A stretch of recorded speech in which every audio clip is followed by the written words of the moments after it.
the one movie Kevin Costner will always regret not making. I wasn't the right guy.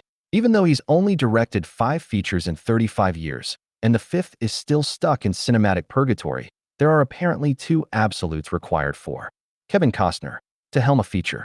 First of all, it needs to be a Western of some description. Dances with Wolves, Open Range, and the first 2 chapters in the Troubled Horizon saga all fit the bill, while The Postman ticks many of the same boxes, albeit with a post-apocalyptic slant. The second is that he needs to spend a shitload of his own money. Costner has funneled millions of his personal wealth into every picture he's directed, and he doesn't mind doing it when he's a producer, either. Every notable auteur has a standard set of tricks and techniques that define their filmography, and for the most part, a single genre and splurging cash ain't it. That said, Costner did dream of venturing outside of his directorial wheelhouse, and cinema dodged a bullet that he didn't get the opportunity. A project that originated with Martin Scorsese before being taken over by Steven Spielberg.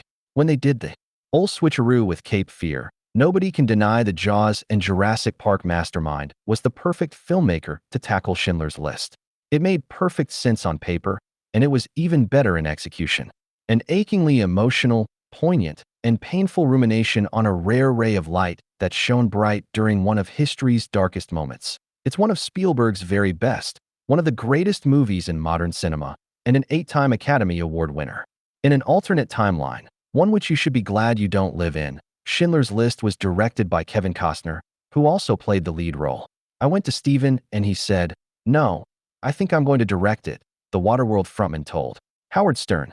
And so I said, "Okay," because I would have directed it. And I said to my agent, "I'd love to direct this, and I'd love to be in this particular movie." After failing to secure the director's chair, Costner swallowed his pride and essentially foisted himself upon Spielberg to audition for the title character.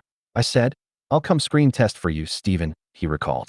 I probably put him in an incredibly awkward spot, and he goes, "Okay." It wasn't a conventional screen test, though, with Costner auditioning for Spielberg in his kitchen while wearing a bald cap, which is when he had a moment of realization. In the end, I wasn't the right guy for him. No shit. Instead, Liam Neeson delivered arguably the best performance of his career and deservedly made the shortlist for Best Actor at the Oscars. It's impossible to imagine anyone other than Spielberg overseeing Schindler's List, because the film meant so much to him on a personal and spiritual level.